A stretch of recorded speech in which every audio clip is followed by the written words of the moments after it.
Hi friends, welcome back to our YouTube channel. Today we have to discuss about difference between isolated I/O and memory mapped I/O in computer architecture course, computer organization course and computer organization and architecture course.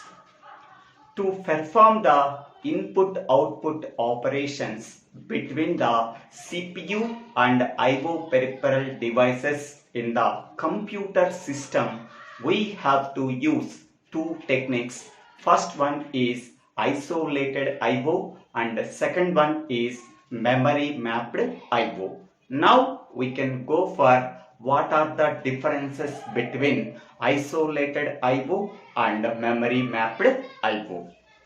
The first point in isolated isolated I/O uses separate address space for both memory and I/O devices. So this address space can be allocated for memory for performing the memory operations such as read and write, and this address space can be assigned for performing I/O operations such as read and write for I/O devices. So the address space can be allocated for memory is different. The address space can be allocated for I/O devices is different. So separate address space can be allocated for both memory and I/O devices, whereas in the case of memory mapped I/O, the same address space can be assigned for both memory and I/O devices. So here this address space can be allocated for I/O devices for performing read and write operations.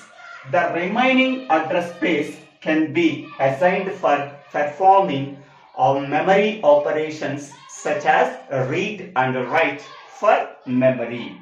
So the same address space can be assigned for both memory and I/O devices for performing their operations, whereas in the case of isolated I/O, separate address space can be allocated for memory, separate address space can be allocated for I/O devices.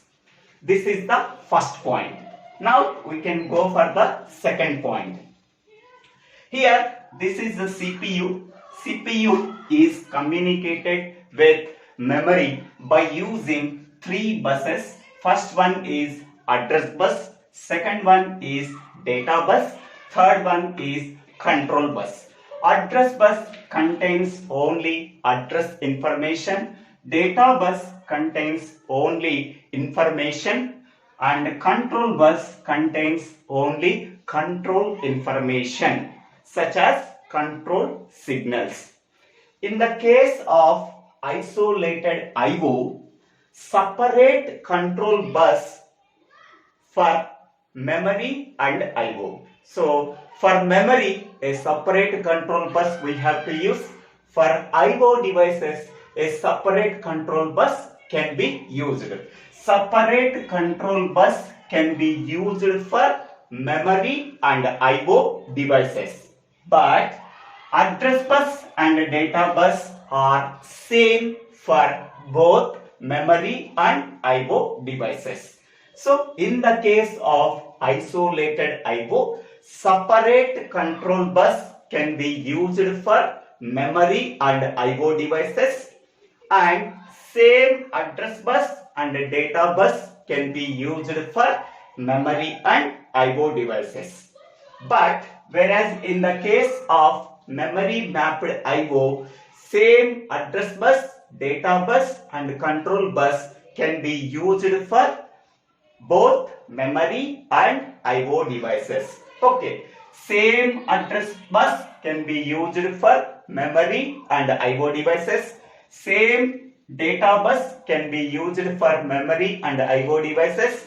Same control bus can be used for memory and I/O devices. Hence, we can say that same address bus, data bus, control bus can be used for both memory and I/O devices in the case of memory mapped I/O.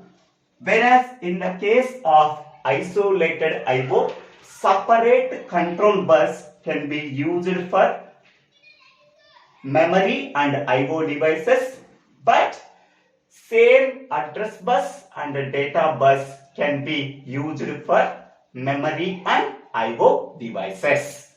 Now we can go for third point. The third point, limited instructions we have to use in isolated I/O, such as in, comma, out. That means in isolated I/O, we have to use only limited number of instructions. For example, in instruction is used for transferring the input information into the I/O device. Out instruction is used for transferring the information from the I/O device. Into the I/O device, we have to use in instruction. From the I/O device, we have to use out instruction. These two instructions are used in isolated I/O. Hence, we can say that limited instructions are used in isolated I/O. Whereas in the case of memory mapped I/O, any instruction which references to memory can be used in memory mapped I/O, such as load instruction, store instruction, and move instruction. So these instructions are used for loading the data into the memory, storing the data into the memory, moving the data into and out of the memory. So any instruction which references to memory can be used in memory mapped I/O. Whereas here limited number of instructions we have to use in isolated I/O. Next, fourth one, isolated I/O is more complex and costlier than memory mapped I/O as more buses are used. To build isolated I/O, it is more complex. To build isolated I/O, it is very costlier when compared to the memory mapped I/O, because here more number of buses we have to use in the isolated I/O. Here in the case of memory mapped I/O, memory mapped I/O is less complex and cheap. They are easier to build. Here less number of buses we have to use in memory mapped I/O, so that memory mapped I/O is less complex to build and cost is also cheap when compared to the isolated I/O. Next one, fifth point, comparatively larger in size. Isolated I/O is comparatively larger in size because more number of buses we have to use. Whereas memory mapped I/O is smaller in size because less number of buses we have to use in memory mapped I/O. Next one is isolated I/O is slower, whereas memory mapped I/O is faster, because same address bus, data bus, control bus can be used in memory mapped I/O, so that operation can be done very fastly in the case of memory mapped I/O. Whereas in the case of isolated I/O, only control bus is different for both memory and I/O devices. the same address and data bus can be used for both memory and IO in isolated IO. Next one. Efficient IO operation can be done due to using separate bus for data and addressing. Here we have to use separate address bus and a separate data bus we have to use in isolated IO. Hence, efficient IO operation can be done.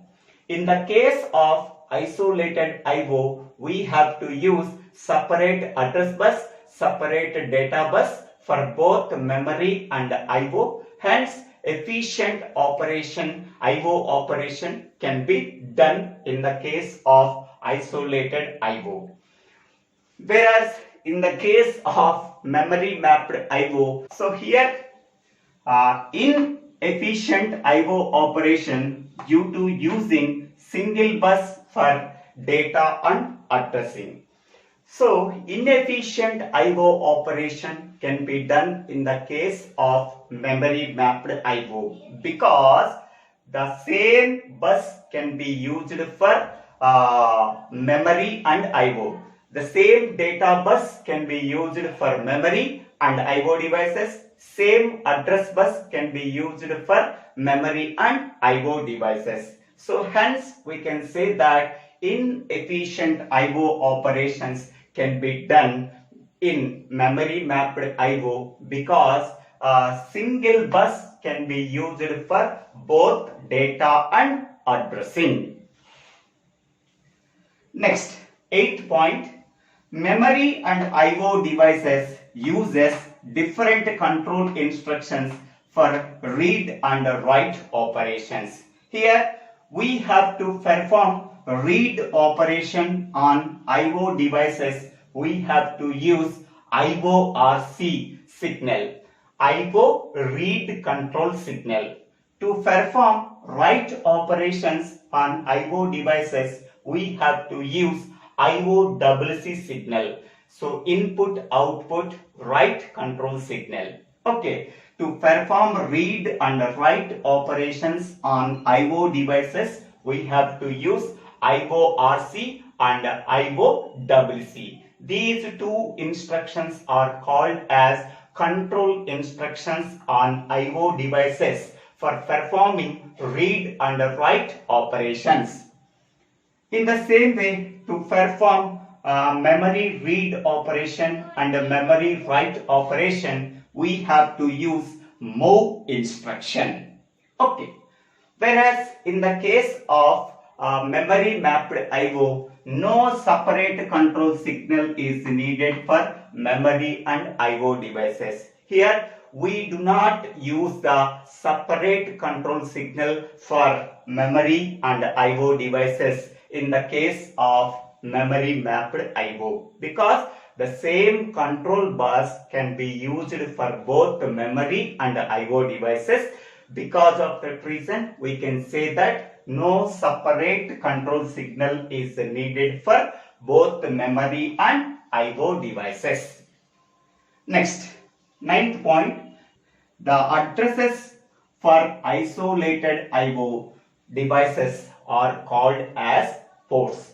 Whatever the addresses that we are used for IO devices can also be called as ports. Hence, we can say that isolated IO can also be called as port mapped IO. Whereas in the case of memory mapped IO, the addresses that are used for memory mapped IO can also be called as memory locations on the memory map. Whatever the addresses that we are used in the memory mapped IO can also be called as memory locations in the memory map. So these are the 9 differences between isolated IO and memory mapped IO. I hope all of you understanding this video. If you really understanding this video, please put your comments on the comment box.